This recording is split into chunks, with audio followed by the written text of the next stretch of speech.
Gas cylinder వినియోగదారులు వెంటనే KYC update చేసుకోవాలని కేంద్రం తెలిపింది. కేంద్ర ప్రభుత్వం ఉజ్వల స్కీమ్ కింద సబ్సిడీ ఇస్తున్న సంగతి తెలిసిందే.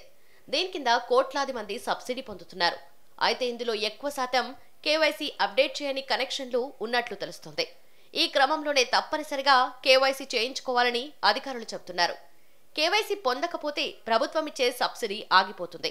మార్చి 31లోగా గ్యాస్ సిలిండర్లపై కేవైసీ అప్డేట్ చేయకుంటే ఆ తర్వాత సబ్సిడీ పొందే అవకాశం ఉండకపోవచ్చు. ఈ కేవైసీ అప్డేట్ చేసేందుకు 2 పద్ధతులున్నాయి. గ్యాస్ ఏజెన్సీ కార్యాలయానికి వెళ్లి ఆఫ్లైన్ లో చేయొచ్చు, లేదా కంప్యూటర్ లేదా ల్యాప్టాప్ ద్వారా ఇంట్లో నుంచే ఆన్లైన్ కేవైసీ పూర్తి చేసుకోవచ్చు. ఆన్లైన్ లో కేవైసీ చేయాలనుకుంటే ముందుగా www.mylpg.in కు వెళ్ళాలి. మీ గ్యాస్ కనెక్షన్ కంపెనీ పేరు ఎంచుకోవాలి. హెచ్పి, ఇండెన్, భారత్ గ్యాస్ కంపెనీల్లో ఏదో ఒకటి సెలెక్ట్ చేసుకోవాలి. ఇలా చేసిన తర్వాత మీకు కనెక్షన్ ఉన్న గ్యాస్ కంపెనీ సిలిండర్ చిత్రంపై క్లిక్ చేయాలి.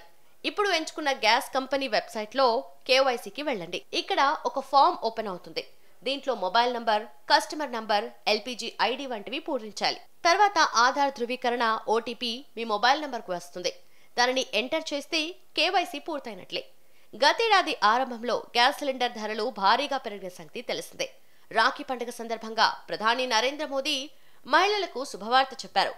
ఒక్కసారిగా గ్యాస్ సిలిండర్ ధరల్ని 200 రూపాయల మేర తగ్గిస్తున్నట్లు ప్రకటించారు. దీంతో 1100గా ఉన్న డొమెస్టిక్ గ్యాస్ సిలిండర్ రేట్ ఒక్కసారిగా 900 రూపాయలకు దిగొచ్చింది. ఇదే సమయంలో ఉజ్వల పథకం కింద గ్యాస్ సిలిండర్ కూడా 200 రూపాయల నుంచి 300 రూపాయలకు తగ్గింది.